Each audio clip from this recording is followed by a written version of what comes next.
Hello everyone, स्वागत है आपका द लर्नर्स पर। आप सभी को मेरी तरफ से हैप्पी दिवाली। तो यहाँ पर हम करने वाले हैं प्रैक्टिस सेट नंबर 2। तो शुरू करते हैं हमारे पहले क्वेश्चन से। तो question number 1 is a regular pentagonal prism as a base length is 5 centimetre. यानी एक पेंटागोनल प्रिज्म है जिसकी साइड 5 सेंटीमीटर है, एपोथिम 3.44 सेंटीमीटर दी है और हाइट 10 सेंटीमीटर है। हमें चाहिए टोटल सरफेस एरिया। तो किसी भी प्रिज्म का टोटल सरफेस एरिया कितना होता है? उसके प्रिज्म के lateral surface area plus 2 times of उसके बेस के एरिया के बराबर होता है। अब बात यह है कि लेटरल सरफेस एरिया क्या है। तो लेटरल सरफेस एरिया यानी बेस का पेरीमीटर इंटू हाइट। तो ये हो गया 2 इंटू बेस का एरिया, ये होगा हमारा टोटल सरफेस एरिया। ओके, तो हमारा बेस क्या है? हमारा बेस है एक पेंटागोनल रेगुलर पेंटागोनल है। ये इसका मतलब हुआ इसकी जो 5 साइड है, पांचों साइड हमें इक्वल लेंथ की मिलेगी। यानी ये 5 है तो ये भी 5 होगा, ये भी 5 है, ये भी 5 है। तो इसका पेरीमीटर कितना होगा? सिंपल है, 5 इंटू 5 यानी पेरीमीटर मुझे मिलेगा 25। पर एरिया कैसे निकलेगा? तो एरिया के लिए मैं क्या करता हूँ, यहाँ पर इन दोनों को कनेक्ट कर रहा हूँ, जहाँ पर कनेक्ट हो रहा है वहाँ से इसे भी कनेक्ट कर रहा हूँ। तो ऐसा करने पर मुझे 5 ट्रायंगल मिलेंगे। यहाँ पर दिख नहीं रहा है पर पाँचों ट्रायंगल मुझे इक्वल एरिया के मिलेंगे। क्लियर? यानी मैं एक ट्रायंगल का एरिया निकालूँगा और उससे 5 से मल्टीप्लाई करूँगा तो मुझे पेंटागन का एरिया मिल जाएगा। क्लियर है? तो मैं ये वाला ट्रायंगल को देखूँ तो यहाँ पर मुझे ये ट्रायंगल इस तरह मिल रहा है, जहाँ पर मैं यहाँ से हाइट खींचूँगा तो और मुझे एरिया मिलेगा 1/2 इंटू 5 इंटू हाइट। अब हाइट कितनी है इस ट्रायंगल की? तो यहाँ पर ध्यान से देखो, ये जो पॉइंट है यहाँ से इस साइड पर मैं लंब खींचूँगा तो वो पेंटागोनल में इसे हम एपोथिम कहते हैं।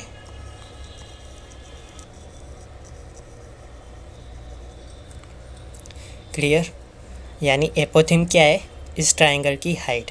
ये पांचों ट्रायंगल में जो हाइट मिलेगी वो हमारी होगी क्या? एपोथिम।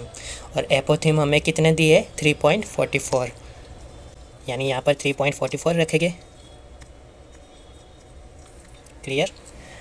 ये तो हुई एक ट्रायंगल की एरिया की बात। मुझे चाहिए 5 ट्रायंगल के एरिया ताकि मुझे मिलेगा पेंटागन का एरिया। तो वो होगा कितना? 5 से मल्टीप्लाई करने पर 5/2 इंटू 5 इंटू 3.44। 5 इंटू 5 25 होगा और ये पॉइंट से कितने बार जाएगा? नीचे 100 रखूँगा तो ये 4 बार चला जाएगा। 25। 4 इंटू 2 कितना होता है? 8 से इसको काटूँगा तो मुझे मिलेगा 43। क्लियर हुई? इतनी बात हमारा बेस का एरिया कितना मिला? 43। तो सिंपली यहाँ पर वैल्यू रखनी है मुझे। बेस का पेरीमीटर 25 है, हाइट मुझे दी है 10 सेंटीमीटर प्लस 2 इंटू बेस का एरिया कितना मिला मुझे? 43। तो ये वैल्यू कितनी होगी? ये 250 प्लस ये होगा 86। यानी हमारा आंसर जो भी होगा वो कितना होगा? 336। यानी ऑप्शन नंबर बी। क्लियर हुआ? तो चलते हैं हमारे दूसरे क्वेश्चन पर। ओके, क्वेश्चन नंबर 2 हमें कह रहा है एक डीलर है जो एक्स और वाई 2 आर्टिकल ख़रीद रहा है जिसकी कॉस्ट प्राइस 4000 है। मतलब कि कॉस्ट प्राइस सेम है। He mark each of them at same price, मतलब कि मार्क प्राइस भी सेम रख रहा है। उसके बाद एक्स को 2 सक्सेसिव डिस्काउंट पर बेच रहा है तो उसमें उसको 810 रुपीज़ का प्रॉफिट हो रहा है। और वाई को सिंगल डिस्काउंट पर बेच रहा है तो उसको कितना परसेंटेज में प्रॉफिट होगा वो हमें निकालना है। तो यहाँ पर मुझे दिया है एक्स और वाई, दोनों की कॉस्ट प्राइस सेम है, कितनी है 4000।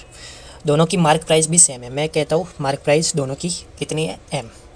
मैं बात कर रहा हूँ एक्स की, तो एक्स पर मुझे क्या कहा है कि 63% और 34% का डिस्काउंट दिया है। तो पहले 63% का डिस्काउंट दूंगा तो मुझे यहाँ पर मार्क प्राइस का 37% सेलिंग प्राइस मिलेगी। अब फिर से इस प्राइस पर, ये वाली प्राइस पर फिर से डिस्काउंट दिया है 34% का, यानी ये कितना होगा इंटू में 66%। ये क्या मिली मुझे, एक्स की सेलिंग प्राइस मिली। मुझे एक्स की सेलिंग प्राइस रुपीज़ में पता है, कैसे पता है, मुझे एक्स पर प्रॉफिट इतना मिल रहा है और कॉस्ट प्राइस उसकी 4000 है, तो उसकी सेलिंग प्राइस रुपीज़ में कितनी हुई 4810 रुपीज़। क्लियर। तो अब वाई पर मुझे क्या दिया है, वाई पर दिया है 67% का डिस्काउंट मार्क प्राइस पर, तो उसकी सेलिंग प्राइस मुझे मिलेगी एम इंटू 67 है, यानी 33% ये होगी वाई की सेलिंग प्राइस। तो यहाँ पर एम की वैल्यू कितनी मिलेगी, यहाँ से इसकी वैल्यू मिलेगी मुझे 4810 डिवाइडेड बाई 37 इंटू 66%, ये भी परसेंटेज में, इंटू 33%। ये होगा मेरा क्या, वाई की सेलिंग प्राइस।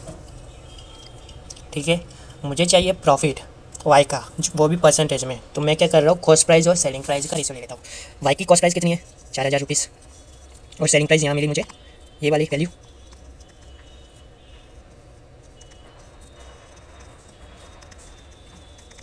अब यहाँ पर ये 33 ये 2 बार जा रहा है, परसेंटेज से परसेंटेज गया, ये परसेंटेज यहाँ से 2 जीरो को काटेगा, यहाँ से 1 जीरो से 1 जीरो गया, 37 से ये कट नहीं रहा है, 2 से भी नहीं कट रहा है, तो यानी कॉस्ट प्राइस और सेलिंग प्राइस का रेशियो मुझे 296 रेशियो, ये होगा 481।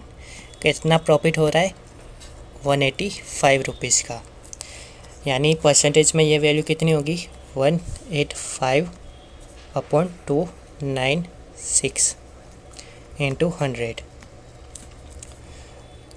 तो ये 4 से जा रहा है, कितनी बार जाएगा ये 24 बार, 4 से ये 25 बार।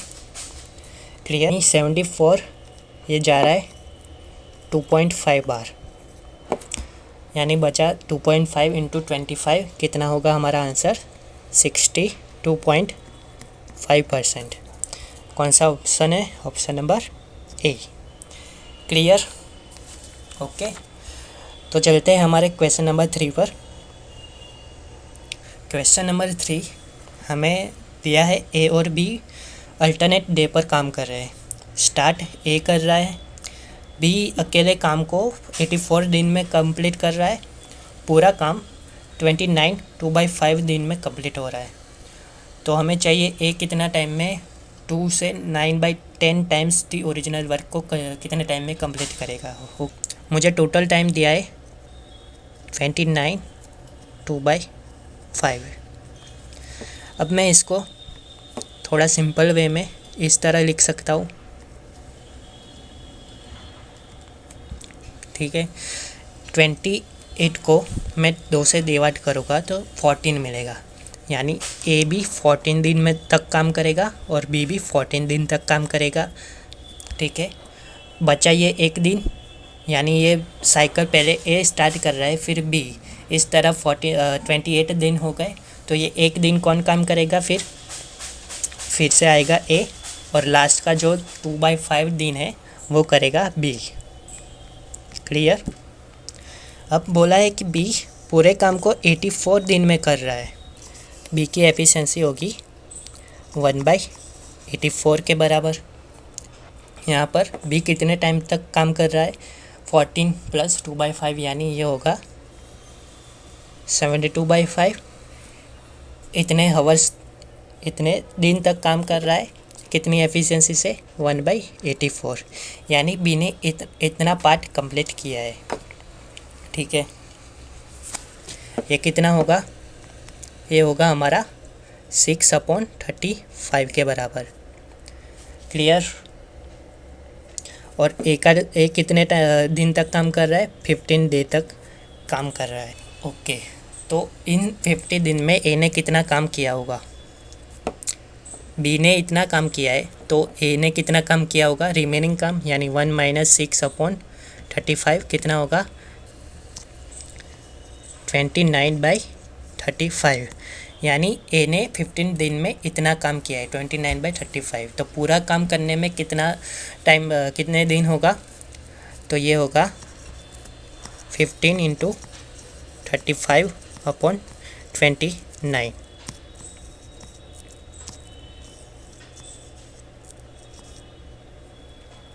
क्लियर। मुझे पूरा दिन का काम नहीं चाहिए, मुझे चाहिए कितना काम, 2 से 9/10 टाइम्स, यानी कितना होगा ये 29/10, यानी इसे 29/10 से मल्टीप्लाई करने पर हमारा आंसर मिल जाएगा। तो यहाँ से तो ये तो कट गया, यहाँ पर 7 बचा, ये 2, यानी ये कितना हुआ 52.5, यानी ऑप्शन नंबर हमारा डी। तो मेरा क्वेश्चन नंबर 4 है, person borrow this at 10% compound interest per year, compound annually at the end of the every year he pays this as a part payment. How much does he still owe after to such installment? Okay, तो ए ने, person ने कितना बोरो किया है,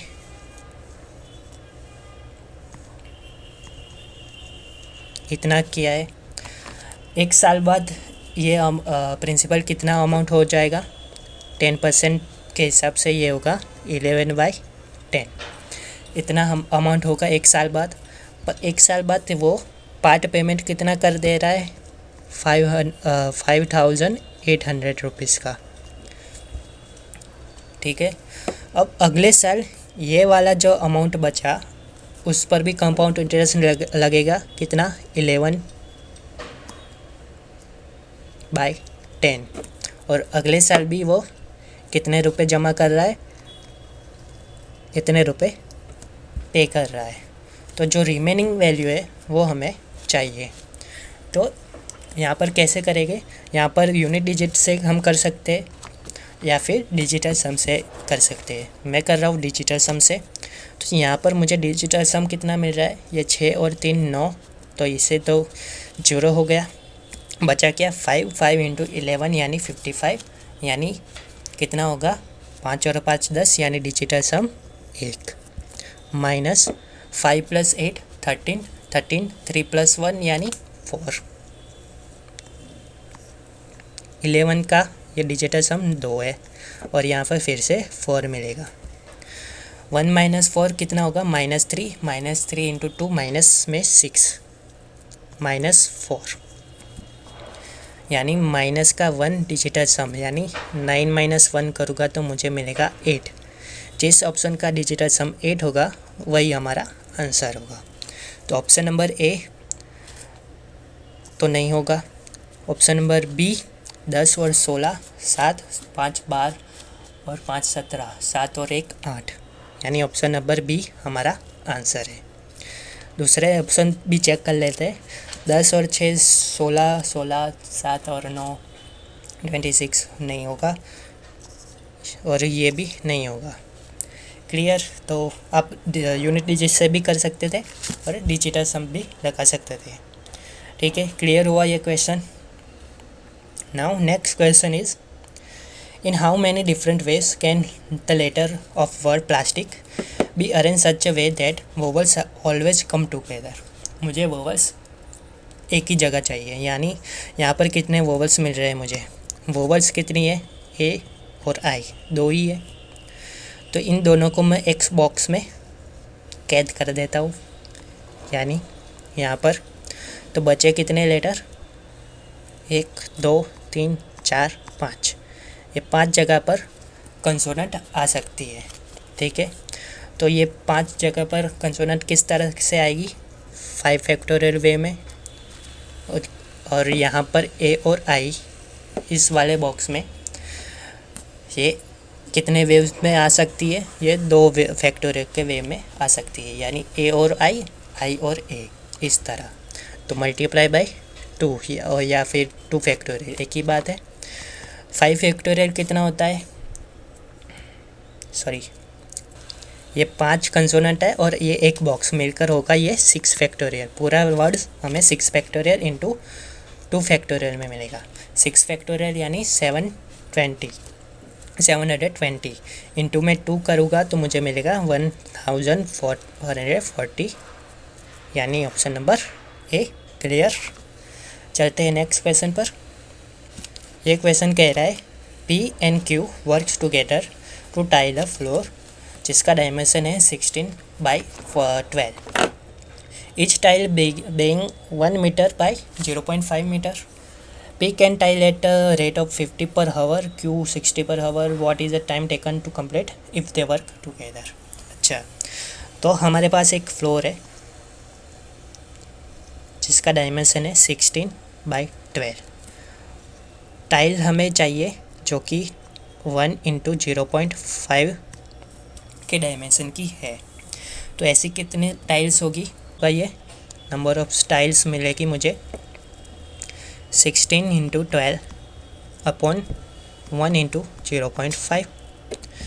total हमें इतनी tiles लगानी है। P एक हावर में 50 टाइल्स लगाता है, Q 60 टाइल्स लगाता है, यानी दोनों मिलकर कितनी टाइल्स लगाएगा एक हावर में, ये लगाएंगे इतनी। ये दोनों मिलकर एक हावर में इतनी टाइल्स लगा रहे हैं, तो हमें चाहिए इतनी टाइल्स लगानी है, तो कितना टाइम लगेगा, यानी 16 टाइम लगेगा हमें 16 इंटू 12 बाई 1 इंटू 0.5 इंटू 110। तो इसे सॉल्व करने पर हमारा टाइम मिल जाएगा। तो यहाँ पर पॉइंट से ये 0 गया, 5 इंटू 11 करूँगा तो मुझे नीचे 55 मिलेगा, यानी एक ही ऑप्शन है, ऑप्शन नंबर ए होगा हमारा आंसर। चलते हैं नेक्स्ट क्वेश्चन पर। Next question is 10 years back the average age of father and son was 16 years. After 20 years the average age of father and 3 times the age of son will be 78. What is the difference of their present age? Okay, तो एक father है और उसका सन है। 10 साल पहले दोनों की एवरेज 16 थी, तो 10 साल बाद उसकी एवरेज कितनी होगी, 10 बढ़ जाएगी, एवरेज 10 बढ़ जाएगी, यानी फादर और सन की एवरेज होगी 26, यानी फादर और सन के एज का सम कितना होगा 52। क्लियर। अब मुझे ये कह रहा है कि 20 years के बाद फादर और सन के 3 टाइम्स, यानी फादर की एज होगी f+20 प्लस सन की एज होगी s+20, पर मुझे सन की एज का 3 टाइम्स चाहिए। इन दोनों का एवरेज दिया है 78, यानी इंटू में 2 करूँगा तो इन दोनों का सम मिलेगा मुझे, कितना होगा ये 156। ठीक है, तो इसे सॉल्व करने पर मुझे क्या मिल रहा है, f प्लस 3s, ये कितना होगा 20 इंटू 3 16 प्लस 20 कितना होगा 18। 80 यहाँ पर माइनस करूँगा तो कितना होगा 76 के बराबर। क्लियर हुई है बात। तो यहाँ पर 2 इक्वेशन मिल रही है, इक्वेशन नंबर 1 और 2। इन दोनों का सॉल्व करने पर मुझे फादर और सन की एज मिल जाएगी।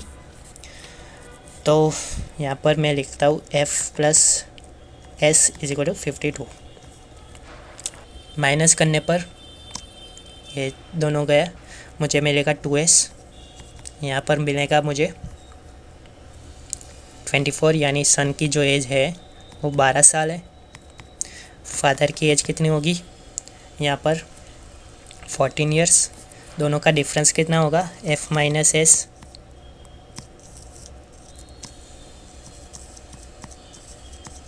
कितना होगा 28 ईयर्स, यानी ऑप्शन नंबर बी। क्लियर हुआ ये क्वेश्चन। नाउ चलते हैं नेक्स्ट क्वेश्चन पर। Question number 8, area of a square is, ये दिया है, find the measure of each side of the square. ये तो काफ़ी इजी क्वेश्चन है, यानी मुझे इसका अंडर रूट निकालना है। इसका अंडर रूट क्या है, ये तो 9 का स्क्वायर है, 9x, और ये 4 है, यानी इसका स्क्वायर दिया है। तो हमारा जो साइड होगी वो क्या होगी, 9x + 4। कौन सा ऑप्शन है यहाँ पर, ऑप्शन नंबर डी है। ओके, कोई बात नहीं, आगे चलते हैं। क्वेश्चन नंबर 9, हमें दिया है LMN is a cyclic quadrilateral such that angle M 102 है, the tangent at L and N meet at a point P। What is the measure of angle LPN। Okay, तो हमें एक सर्कल चाहिए।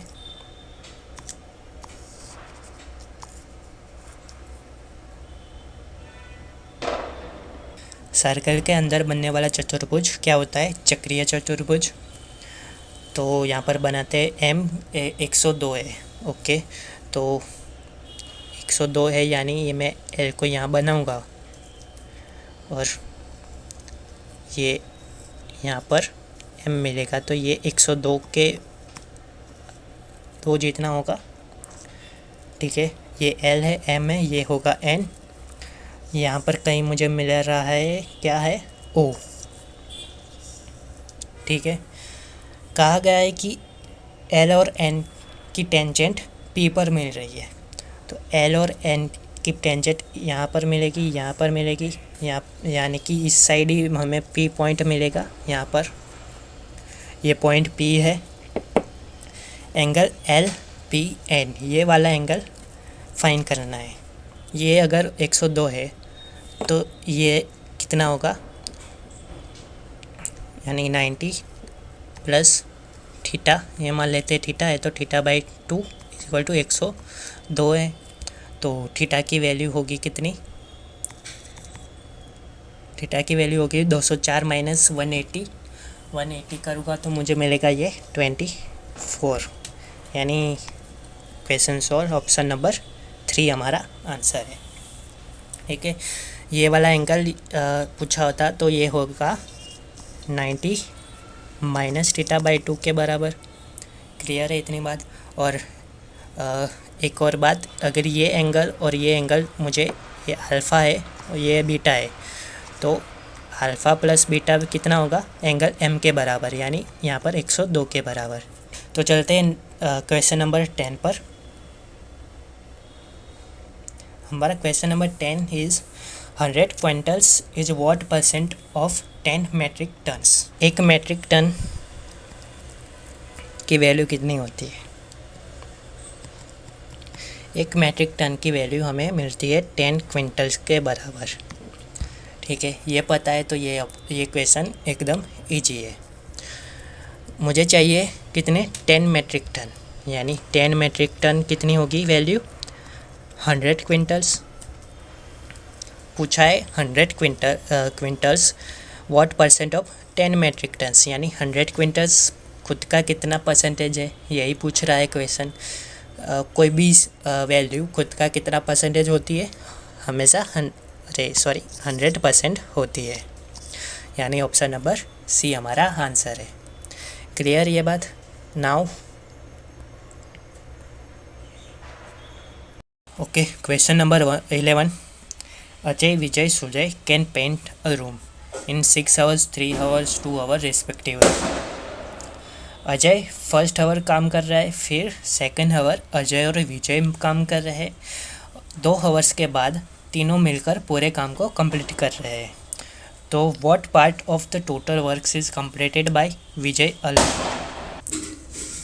अजय, विजय और अजय कितने आवर ले रहा है कंप्लीट करने में, 6 आवर। विजय 3 आवर और सुजय 2 आवर। यानी टोटल वर्क कितना होगा, इन तीनों का एलसीएम 6 यूनिट। एक की अजय की एफिशिएंसी 1, विजय की एफिशिएंसी यहाँ पर 2 और यहाँ पर 3। ये बात क्लियर है, ठीक है। कहा है फर्स्ट आवर सिर्फ अजय काम कर रहा है, यानी अजय की एफिशिएंसी 1 यूनिट से 1 यूनिट काम किया अजय ने। सेकंड आवर अजय और विजय दोनों काम कर रहे हैं, यानी सेकंड आवर कितना काम हुआ होगा, 3 यूनिट, 1 और 2 3 यूनिट। यानी टोटल मिलाकर मुझे 2 आवर में कितना काम हुआ, 2 आवर में टोटल काम मिला 1 और 3, यानी 4 आवर हमारा कंप्लीट होगा, 4 यूनिट हमारा कंप्लीट हो गया है। तो बचा कितना काम, 2 यूनिट काम बचा। ये 2 यूनिट काम कौन कर रहा है, तीनों मिलकर काम कर रहे हैं। तीनों मिलकर काम करेंगे तो कितना टाइम लगेगा, 3 और 2 5 और 1 6, इतनी एफिशिएंसी से काम करेंगे तो टाइम मिलेगा 1/3 आवर्स, ठीक है। यानी टोटल टाइम कितना लगा इस तरह काम करने पर टोटल टाइम मिला मुझे 2 + 1/3 आवर। मुझे चाहिए विजय ने कितना पार्ट काम किया है, तो विजय कितने टाइम तक काम कर रहा है वो मैं निकालूँगा। तो विजय ने यहाँ पर सिर्फ स्टार्टिंग के फर्स्ट आवर में विजय ने काम नहीं किया है, उसके बाद विजय काम कर रहा है लगातार। तो यानी इसमें से मैं एक माइनस करूँगा तो मुझे मिलेगा विजय ने कितने टाइम तक काम किया है। तो विजय ने कितने टाइम तक काम किया है, 1 से 1/3 आवर, ठीक है। तो इतने टाइम तक 2 की एफिशिएंसी के साथ उसने काम किया होगा कि यानी 8/3 यूनिट काम विजय ने किया है। तो ये कितना पार्ट है टोटल वर्क का, यानी डिवाइडेड बाय 6। तो इसे सॉल्व करने पर मुझे कितना मिल रहा है आंसर हमारा, 4/9। यानी कौन सा ऑप्शन नंबर सी हमारा आंसर है। तो नाउ चलते हैं नेक्स्ट क्वेश्चन पर। तो यहाँ पर मुझे दिया है मीन, मीडियन एंड मोड, जो कि दिए है x-1 2x, ये 2x - 4 है and 2x respectively. Then find the x value of x। Mean, median, mode दिया है, तो इन तीनों में रिलेशन मुझे क्या मिल रही है, mode is equal to 3 times of median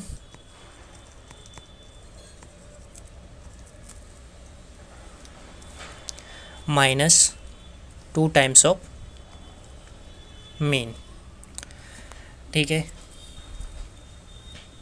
तो यहाँ पर सिर्फ वैल्यू रखनी है मुझे। मोड कितना है, मोड है 2x के बराबर, यानी 2x is equal to 3 into median हो गई 2x - 4 -2 इंटू मीन है x - 1।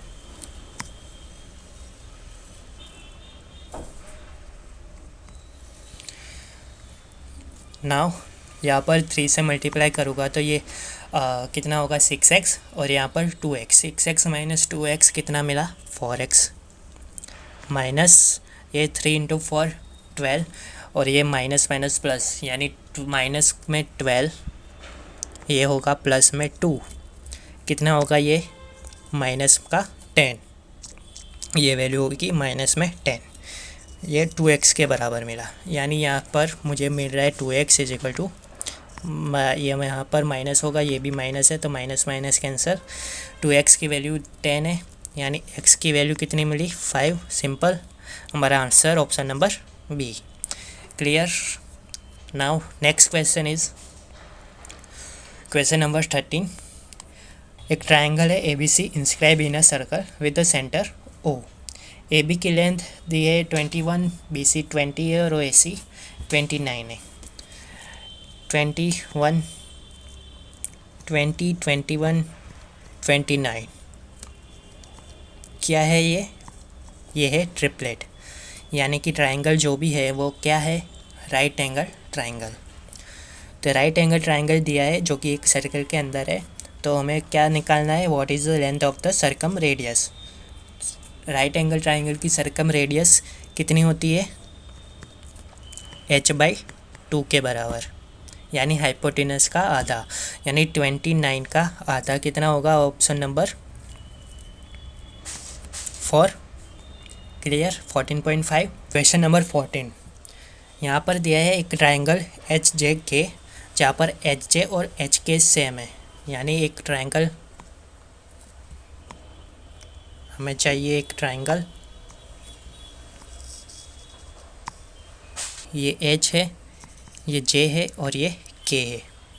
HJ और HK दोनों सेम है, यानी ये जो लेंथ है और ये लेंथ इक्वल है, यानी ये वाला एंगल भी इक्वल होगा। ठीक है। आगे बोला है G is a point on HJ such that HG JK और JK इक्वल है, यानी कैसे होगा, ये G पॉइंट कहाँ मिलेगा मुझे, ये यहाँ पर इस तरह मिलेगा G की HG और HK और JK इक्वल मिल रहा है, यानी कि ये वाला जो एंगल और ये वाला एंगल इक्वल होगा, और ये वाला एंगल इस वाले एंगल के बराबर होगा। क्लियर। हमें चाहिए HGK plus GK for J into 2/3, यानी ये और ये एंगल चाहिए मुझे। ठीक है, तो यहाँ पर इसे मैं, ये वाला जो एंगल है इसे मैं थीटा लेता हूँ, तो ये भी थीटा होगा। ठीक है, ये थीटा है, ये थीटा है, तो ये क्या बन रहा है, एक्सटीरियर एंगल। एक्सटीरियर एंगल कितना होगा, दो सामने वाले इंटीरियर एंगल का सम, यानी थीटा प्लस थीटा, ये कितना होगा, 2 थीटा के बराबर, ये 2 थीटा होगा, तो ये भी मेरा 2 थीटा ही होगा क्योंकि दोनों सेम है। अब ये वाला एंगल और ये वाला पूरा एंगल भी सेम था, तो ये 2 थीटा है, तो ये पूरा एंगल 2 थीटा होगा। अगर पूरा 2 थीटा है और ये थीटा है, तो ये वाला एंगल कितना मिलेगा मुझे, थीटा के बराबर। क्लियर हुई ये बात। यहाँ पर मुझे ये ट्राइंगल में तीनों एंगल मुझे पता है, 2 थीटा, 2 थीटा और थीटा, तो तीनों एंगल का सम कितना होता है, 180, यानी 2 theta plus 2 theta 4 theta plus theta 5 theta, 5 theta के बराबर 180 का थीटा की वैल्यू होगी 36। ठीक है, मुझे ये थीटा की वैल्यू पता चल गई। मुझे एक और ये वाला एंगल भी चाहिए, तो ये वाला एंगल कितना होगा, ये भी एक्सटीरियर एंगल है, यानी 2 थीटा प्लस थीटा, यानी 3 थीटा होगी ये वैल्यू। तो हमें चाहिए 3 थीटा प्लस थीटा इंटू में 2/3, तो ये होगा 4 थीटा, 4 इंटू 2 यानी 8 थीटा बाई 3। थीटा की वैल्यू 36 है, 36/3 12, यानी 12 इंटू 8 कितना होगा हमारा answer, option number 4 96।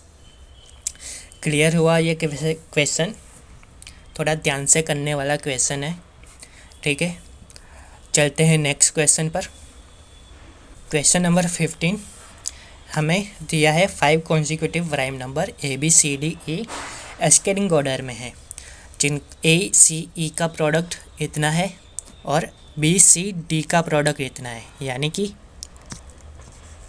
A into C into E कितना है 1729, और B इंटू C इंटू में D कितना है 2431। सबसे छोटा प्राइम नंबर यहाँ मुझे मिल रहा है A, यानी A की वैल्यू, प्राइम नंबर मुझे कितने मिल रहे हैं, प्राइम नंबर क्या है हमारे पास, 2 3 5 7 11 13। ठीक है, तो A की वैल्यू सबसे छोटी मैं देखूँ तो 2 मैं नहीं ले सकता। क्यों नहीं ले सकता, क्योंकि 2 लेने पर ये इवन नंबर आना चाहिए था। ठीक है, अब ये 3 का मल्टीपल है, 3 से कट रहा है ये नंबर, 3 से कट नहीं रहा, यानी ए की वैल्यू 3 भी नहीं है, 5 भी नहीं है, 7 और 11 और 13, इन तीनों में चेक कर लेता हूँ तो सबसे ईजी होगा मेरा 11 से चेक करना। तो 11 का मल्टीपल तो यहाँ पर नहीं बन रहा है। ठीक है, यानी ए की वैल्यू तो 11 नहीं है, पर यहाँ पर बी है, तो यहाँ पर 11 का मल्टीपल चेक करूँगा तो ये 3 + 2 5 और 5 + 1 5, यानी ये 11 से कट रहा है। तो यानी ए तो 11 नहीं है, पर बी मेरा 11 मिल गया, तो ए डेफिनेटली 7 होगा। तो ये तो क्वेश्चन सोल्व हो गए। हमें चाहिए ई के बाद का प्राइम नंबर कितना होगा हमारा। ये ए है, ये सी है, डी की वैल्यू 17, ए की वैल्यू 19, इसके बाद का prime number 23, option number D. तो हमारे पास ए बी डायमीटर है ऑफ अ सर्कल जिसका सेंटर वो है, सी और D 2 points on the circle on either side of A B. Okay, तो हमारे पास क्या है, एक सर्कल है जहाँ पर ए बी डायमीटर है, सी अगर यहाँ पर है तो डी मुझे यहाँ पर मिलेगा, और एंगल सी ए बी दिया है 52 और ए बी डी दिया है 47। मुझे चाहिए सी ए डी, यानी ये वाला पूरा एंगल और ये वाला पूरा एंगल का डिफरेंस चाहिए मुझे। यहाँ पर ये एंगल बनेगा 90 डिग्री बनेगा, ये भी एंगल 90 डिग्री बनेगा। ये तो ए बी सी में ये 90 डिग्री है, तो ये वाला एंगल कितना होगा, ये होगा 90 - 52। ठीक है, और यहाँ पर ये वाला जो एंगल होगा कितना होगा, 90 - 47, यानी 43 के बराबर। क्लियर है, तो मुझे ये एंगल और ये एंगल का डिफरेंस चाहिए, तो कितना होगा ये, यानी ये कितना होगा, ये 95 माइनस इन दोनों का सम होगा 85, यानी आंसर होगा हमारा 10, option number C. Clear. Now next question is, Samir has solid metal ball having a diameter of 6 centimeter. He melt it and use the material for making a solid cylinder. If the diameter of the base of the cylinder is the same as that of the ball, what would the height of the cylinder be?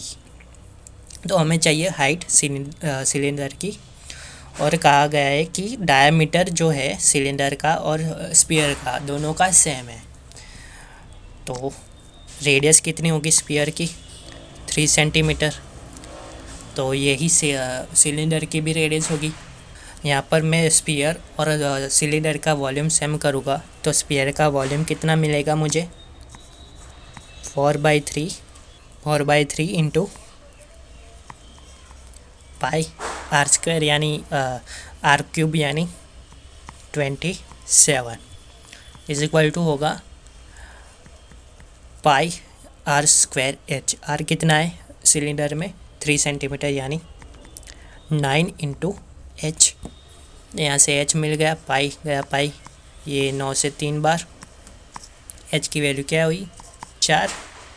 Simple easy question है। Now next question is question number 18।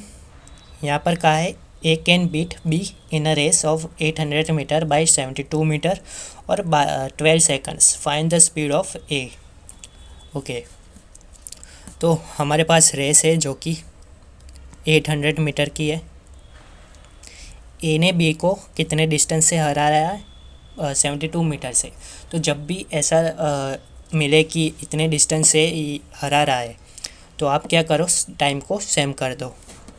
ऐसे ही चोर police वाले case में क्या होता है कि police चोर को पकड़ रहा है, तो ऐसे में भी आप क्या करना है, टाइम को सेम करना है। कैसे, यहाँ पर ये हमारा ए है, ए पूरे रेस को कंप्लीट कर रहा है।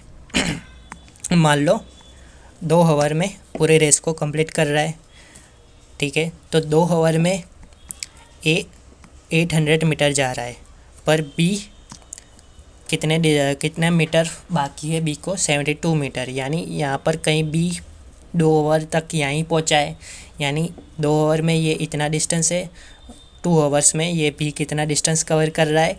728। ठीक है। तो टाइम सेम है तो डिस्टेंस का जो भी रेशियो होगा वो स्पीड के रेशियो के बराबर होगा। यानी हमारे पास है ये ए और ये बी, डिस्टेंस का रेशियो कितना मिला? ए 800 जा रहा है और बी कितना डिस्टेंस कवर कर रहा है? 728। 4 से जाएगा तो ये कितना बनेगा? ये 100 बनेगा और ये 91। ये क्या है? मेरा स्पीड का रेशियो मिल गया मुझे। नाउ यहाँ पर कहा है कि मुझे टाइम भी दिया है कि बी कितने टाइम से हार रहा है? 12 सेकंड से हार रहा है, और उसको कितना डिस्टेंस कवर करना बाकी था? 72 मीटर बाकी था। तो यहाँ से बी की स्पीड मुझे मिल रही है डायरेक्टली 72/12 करने पर 6 मीटर पर सेकंड में मिल रही है। हमें किलोमीटर पर आवर में चाहिए, तो ये कितना होगा? 6 × 18/5। ठीक है। यानी 91 की वैल्यू मुझे कितनी दी है? इतनी। 100 की वैल्यू होगी 6 × 18/5 × 91 × 100। क्लियर है ये बात? तो इसे सॉल्व करने पर क्या मिल रहा है मुझे? यहाँ पर ध्यान से देखो तो ये 91 है। अगर ये 90 होता तो 6 से ये 15 बार चला जाता। ठीक है।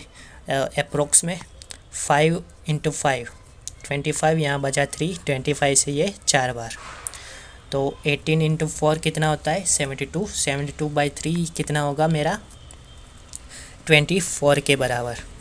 तो हमारा आंसर जो भी होगा वो 24 से कम होगा। क्यों? क्योंकि यहाँ 90 नहीं है, 91 है, नीचे बड़ी वैल्यू है। तो जो भी एक्चुअल आंसर होगा हमारा वो इससे छोटा होगा। यानी इससे छोटा वाला ऑप्शन नंबर हमारा डी है, यानी 23.74। क्लियर हुआ ये क्वेश्चन? ठीक है। नाउ चलते। सो क्वेश्चन नंबर 19 कह रहा है, how many words can be form with the letters of the word practice so that vowels always occupy the even places। Okay. Even places क्या है? यहाँ पर कितने लेटर्स हैं हमारे पास? 8 लेटर्स है टोटल। यानी इसे अरेंज करने पर मुझे 4 इवन प्लेसेस मिलेगी और 4 ओड प्लेसेस मिलेगी। तो 4 में से ये मान लो ये 4 ओड प्लेसेस है, इवन प्लेसेस है, और ये जो पर्पल कलर में है वो होगी हमारी ओड प्लेसेस। अब मैं वाइट यानी इवन। ओके।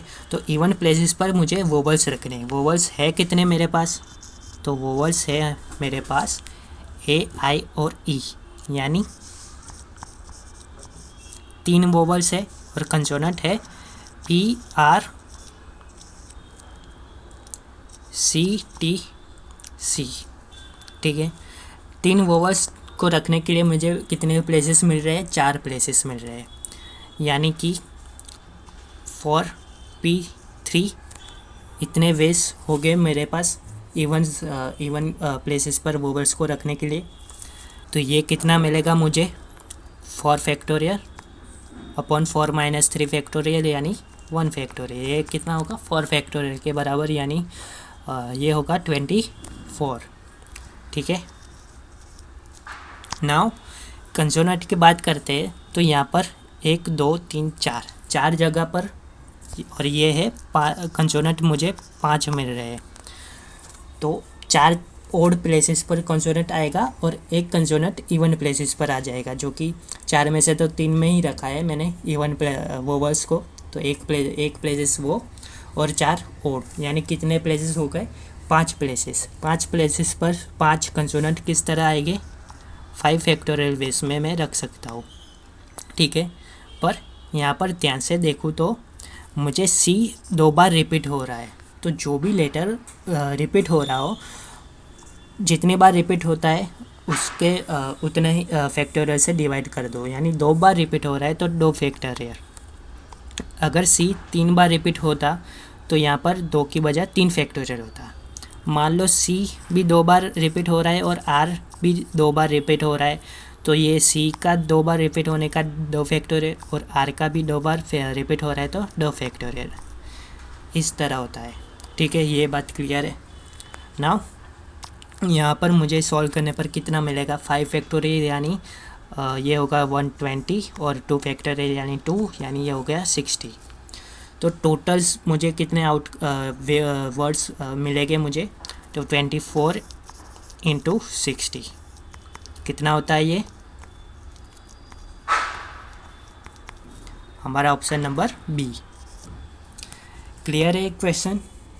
ठीक है, चलते हैं हमारे लास्ट क्वेश्चन पर। Question number 20 is if a number of 2 digit is formed with digit, ये वाले डिजिट से मैं 2 डिजिट का नंबर बनाना है without repetition of digit, probability that the number form is 20। तो यानी कि प्रोबेबिलिटी हमें दी है कि वो नंबर जो भी बनेगा वो 20 ही होना चाहिए। तो 20 बनाने के लिए मुझे कितने वेव से, एक ही वेव से, ये यहाँ पर रखूँगा 2 और ये 0, एक ही तरह से मैं बना सकता हूँ। यानी हमारा जो फेवरेबल आउटकम होगा वो कितना होगा, 1 होगा। टोटल आउटकम्स यानी टोटल कितने वर्ड्स में नंबर्स बना सकता हूँ, तो हमारे पास 2 डिजिट का नंबर बनाना है। ठीक है, अब ये